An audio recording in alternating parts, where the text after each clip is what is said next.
Alright, Victorum Gaming fans, we're back with another one of our SPQR reviews, moving right along basically. We got our next one here, and that is Germania for today. That wraps up basically the last of sort of the trio of Germanic, Celtic armies for this game. So we had Britain, the Gauls, now the Germanians, and they all play very similar and also reuse a lot of the same or similar models too. So, and there's great. There's a great benefit for maybe collecting any one of those armies, just because again you can reuse a lot of the same models for any of the other two really.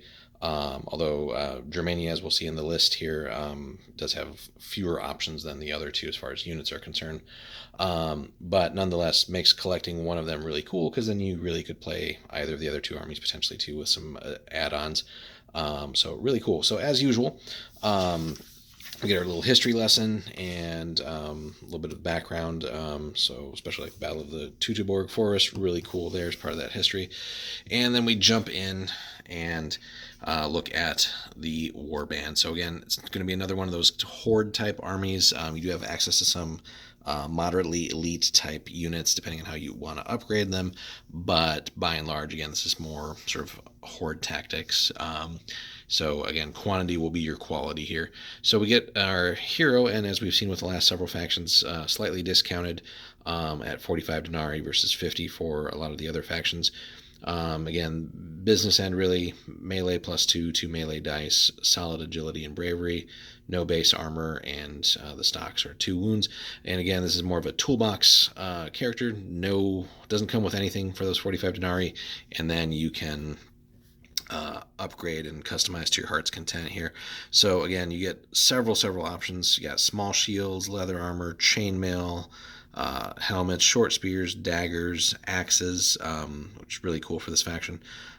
Great axes, swords, two-handed swords, even bows, horse option, and then javelins as well. So again, really you can kit this hero out, or your heroes out, to do whatever you really need. So basically sort of light infantry up to heavy-ish infantry. And again, the Gauls aren't necessarily, or sorry, not the Gauls, but the Germanians aren't necessarily known for, tons of heavy armored units, but you can definitely give this guy the kind of protection that he needs, and some really cool offensive weapons there in the form of the axes and like two-handed swords. So and we'll cover all those weapons when we do another video on weapon types and equipment, so on and so forth. But again, lots of customizability here. You can, of course, if you mount him, run him with your cavalry units and other things. Really, the javelins, again, could be an interesting option too. I feel like a bow is pretty much wasted here. Again, just for like stock hero, again, if you're playing like a campaign and stuff like that, and you're able to increase their stats over the course of that campaign, of course, that changes things, but we're kind of just looking at this from just basically exactly what's on the page kind of view here. Campaigns and stuff we'll cover in a series of other videos too. But again, yeah, we got pretty much the range of options here as weapons and gear and stuff are concerned. So again, very useful to make good use of your heroes. All right, and then we come to our units. So the Gauls, or sorry, I keep saying Gauls, the Germanians are really a little bit more limited than the Gauls and the Britons. So you really just get 3 unit types. Sort of our stock ubiquitous warrior, which again we've covered for the other 2. Start at 9 denarii. You get your 2 melee, +2 melee and 2 melee dice. Only 1 agility and bravery, but again we have several special rules here. And for that 9 denarii, you do get a large shield, so it gets you some parry action, and a short spear. And then you have several other equipment options here. So you can give them some javelins, so you get some sort of light ranged ability as you're getting close to basically close range. So taking a few pot shots might not be a bad idea. You can give them some leather armor, bumps them up to 14 points. That's not bad at all. Helmets, if you want to keep it cheap and do just want that ability to actually have a little bit of armor. Axes will definitely increase your melee output with lethal and all that. You can buy a German wife for every 2 warriors, and this is kind of what sets these guys apart from the other sort of like Gaulish and British versions. And we'll talk about that in a second. And then you get your option for a horn and a standard, and if no German wives were taken, the whole unit does get hit and run for 3 denarii each. So depending on how you kit these guys out, you can really perform some interesting tactics that you actually don't get access to in the again in their counterparts. So let's take a look at what they mean with the German wives here. Special rule. It was not uncommon for the wives of warriors to be close by in battle, shouting encouragement at their men when the fight was going well and hurling insults when it was not. No doubt about their husband's manhood or threats denying the marital bed would be popular. This had the effect of causing the warriors to fight even harder. So German wives add to the number of models in the unit, but only grant bonuses in respect to melee dice and bravery. They are always the first to be removed as casualties, likely running away when the enemy got too close rather than actually being cut down. So it's kind of a cool way to buff your unit as far as, again, melee dice and bravery, but they won't contribute anything else to you.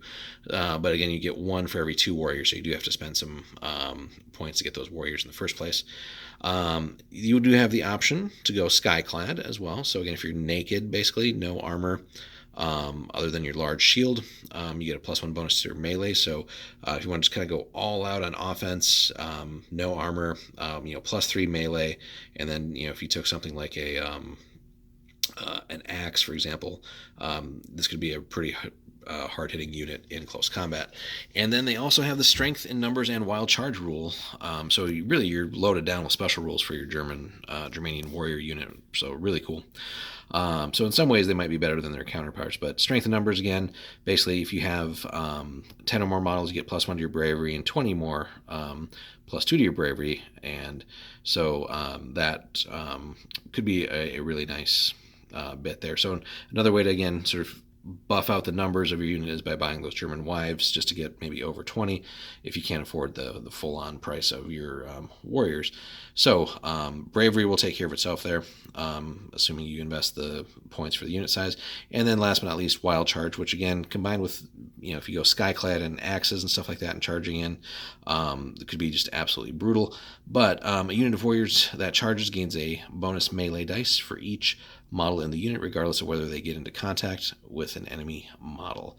So really nasty, again, horde kind of mentality, but getting in there, causing as much damage in that initial charge if you get that charge off, and just hoping to cause as many casualties, because again, unless you're really investing in armor, and really these guys with leather armor, you're not going to necessarily win that battle of attrition if the dice aren't going your way.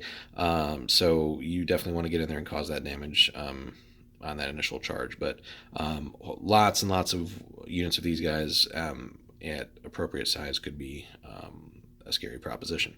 So moving on from that, we go to your tribesman unit, which is a little bit cheaper. So only 7 denarii. Only +1 on the melee, still 2 dice though. These guys come with a bow, so this is your basic ranged unit. You can give them some javelins too if you want to do some more close-in work and maybe hit a little bit harder, especially if somebody gets a little too close to you. You can give them some helmets or even leather armor. You can also buy them small shields and swords. So depending on how many points you really want to invest in these guys, you could sort of transform them into a pseudo light infantry unit, keyword light there, with only the +1 melee.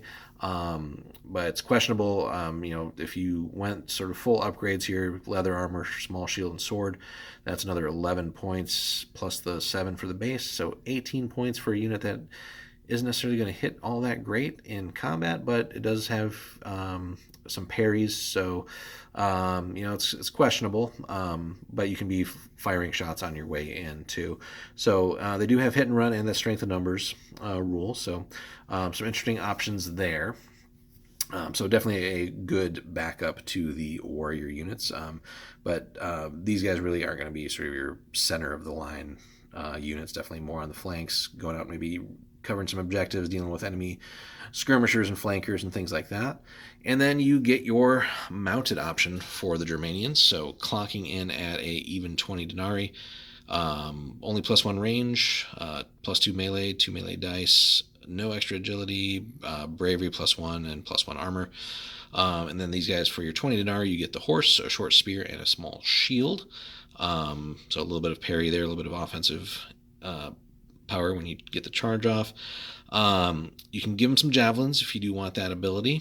Leather armor might not be a bad investment, taking them to 25 denarii just to get a better save. Again, it's not going to impact your speed. If you want to be a little bit more budgeted in that, just helmets for 2 is not a bad option either. Again, it seems more like a quantity than quality thing is going to be the approach to these guys, unless you kind of want to build up a more elite type cavalry unit, even though that's not really what these guys are, and have a mounted hero or 2 that will be leading them for some extra damage. You can also give them the horn and the standard as normal, and they do come with hit and run, so I feel like several smaller units of these guys, maybe with some javelins too, just to have a little bit of close range firepower, and then just getting in there, getting that charge off, hopefully doing well on the charge, finishing off whatever units you might encounter on the flank, and then either continuing on or pulling that hit and run move. But that is basically it for the Germanians as far as regular units are concerned. They do have mercenary options they can take from Gaul or themselves. And yeah, so it's a not so diverse as far as number of units, but again, considering you get the 4 special rules for the warrior unit, that really differentiates these guys from Gaul and the Britons. No druids, no war dogs in this list, but again, you can borrow from Gaul as far as mercenaries are concerned if you want to get some of that action. But I feel like warriors and just lots and lots and lots of warriors here with maybe some wives sprinkled in there is really going to be your best bet. And again, honestly, I think worth exploring, just taking as many axes as you possibly can just to get in there and do damage with those. So then where Germania really shines, they get 2 heroes, like pretty much most factions. These 2 guys are just absolutely badasses. So if you're familiar with history, you'll know who Arminius and Ariovistus were. These guys are just, again, just badasses. Pretty close in as far as stats and points. So you get 145 denarii for Arminius and 124 Ariovistus. You can upgrade Arminius with a horse for another 30 denarii. Arminius is level 5, Ariovistus is level 4. And let's just run through Arminius first. So on the stat side, only +1 range, but again, both these guys are close combat monsters. Arminius is +3 in his melee with 4 melee dice, +2 agility, +3 bravery. The armor 0 is a little bit misleading, but he does have a chainmail shirt and comes with 4 wounds. So he's got some pretty cool talents. We'll run through those again in just a minute. Dirty Fighting, Lethal Blade, Now You See Me, Wall of Iron, Warcry, and Web of Death. He does come with an axe, a chainmail shirt, and a sword. So you got some close combat flexibility there. Again, the horse option, and then his special rule is really cool. So whether it's like more of a heads up game or even campaign play or something even like a tournament, this is a really strong ability, again assuming you're allowed to run special characters. But if he is present in a warband, roll d3 after all models have been deployed in both warbands. The Germanic player may then redeploy this many units present on the table, enemy units present on the table. He may place them wherever he chooses within the opposing player's deployment zone. So depending on the mission, deployment zones, and all that, you're going to get to at least move one of your opponent's units around, which can really set them in a bad spot or less than advantageous spot. So you can really wreck your opponent's plans with that. And if you roll hot and get that 3-unit ability, they might, depending on the size of the game, they might only have 3 units. So being able to sort of just screw over their deployment and make that more advantageous for yourself can really be devastating. And again, depending on the mission and what you have to accomplish, that can really set you up for some success. So on the talent side, so we had Dirty Fighting, which again is basically a chance to not cause any damage, but then or have the ability to knock your enemy down. Lethal Blade basically gives him lethal 2 with his sword. Really cool there. Now You See Me, basically he makes an opposed agility check and lets him escape from combat without being hit in return. So if things are looking a little bit grim, or you just need to pop out and go somewhere else with Arminius, he's got that ability too, so he's pretty sneaky. Definitely kind of to emphasize the history behind his sort of sneak attack on the Romans there. Wall of Iron, so he's got an extra parry with his sword. So really good stuff there. Then Mighty, or what has he got here? He's got Warcry, which basically when he's charging an enemy unit, they're at -1 melee for that phase. And then Web of Death. So when he's alone and not leading a unit, he can basically skip his attacks, but then anyone who wants to strike at him has to pass a opposed bravery to fight him. So basically goes in all on defense, and he's got a really solid bravery, so chances are he should be able to out bravery most opponents unless the dice just don't go well for you. So he does have that ability. So maybe if things are not looking so good, you go all in on defense, then you try and pop out of there with your Now You See Me ability. So really cool there. But he's no slouch in combat between the axe and the sword with the lethal and all that stuff. So he's pretty badass. And again, his special ability there is pretty bonkers. Moving on to Ariovistus, again, another close combat badass. His move is 7, basically because of the dogs. So that can be really scary, especially if your opponent's not expecting that. So only +1 on ranged. Again, this guy's all about combat, not shooting a bow or anything. +3 on melee, 4 melee dice, 2 agility, 3 bravery, and 5 wounds. And we'll see that why in a second. So he's got Hammer of the Gods, Inspire, Lightfoot, Mightiest Swing, and Quick Dodge. He has no armor whatsoever, so that does mean you need to be careful with him. And his only equipment is just a big old great axe. Technically, he does have some extra equipment in the form of his dogs, but that's represented in a special rule here, Dogs of War. He is accompanied into battle by 2 huge war dogs who fight at his side as well as increasing his melee dice and wounds, which we see reflected above. So it's already in the profile. The dogs reduce the melee dice of enemy heroes who perform melee actions against him and any unit they are leading by 2. So in some ways he's good, if you stick him in a unit, but he can do equally well by himself. Again, you got to keep him kind of protected. Armor 0 is obviously a real issue, but just him going up against low level heroes is unless they've really buffed their melee dice stat or something like that, reducing that by 2 basically means he's not going to receive so much incoming attacks, which kind of helps mitigate his armor of 0. And low level heroes, if they only have like 2 melee dice, that's down to 0. He's just going to get to swing away and more than likely kill whatever he's fighting with his special abilities here. So taking a look at that, and Great Axe, we'll come back to that in a moment because that applies to one of his talents, but which is actually the first one, Hammer of the Gods. So when he's using a smasher weapon, which Great Axe is, he gains +1 bonus to the lethal value of that. Great Axes are already lethal 2, so that's lethal 3. So any damage he actually puts through is going to be -3 to an opponent's armor save. And heroes get to basically cause like more than 1 death with a single swing. So like if they're fighting against just like no-name foot troopers, that kind of, or just troops in general, 1 swing could kill like up to 3 guys there basically. So really nasty there. He's got Inspire, so basically friendly units within 12 get to reroll Will to Fight if they want to. Lightfoot, so he's got that ability to basically like pass an agility check, and then like low obstacles aren't really going to affect him. He's got what else? Let's see, Inspire, Lightfoot, Mightiest Swing. Basically he will roll melee dice equal to number of models within 1 inch of him. And so if he's getting surrounded, that's actually good for him if he's using that ability. And then basically anyone who would survive that after that lethal 3 is actually automatically knocked down. And again, Smasher, just to mention what that does, again, you don't get to parry against it. So as long as you're hitting with his swings at +3, your opponent's at -3 to save. If they somehow survive that, heroes or minions or whatever, then they're just automatically knocked down, and then he's going to just continue butchering, basically.